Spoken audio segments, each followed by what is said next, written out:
அஸ்ஸலாமு அலைக்கும் நண்பர்களே. நம்ம இன்னைக்கு யூசுஃப் நபிக்கு வரலாற்றை தான் பார்க்க போகிறோம். அது எப்படி இருக்குன்னு வாங்க.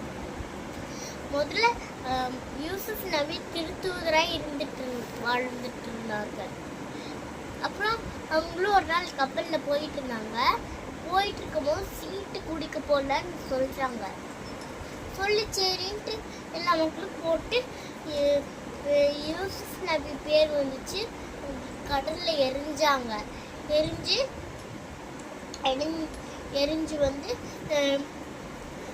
எரிஞ்சு ஒரு மீன் வாய்க்குள்ளே போகிறாங்க. அப்புறம் அல்லாஹ் ஒரு சூறா ஓதிட்டே இருக்க சொல்கிறான்.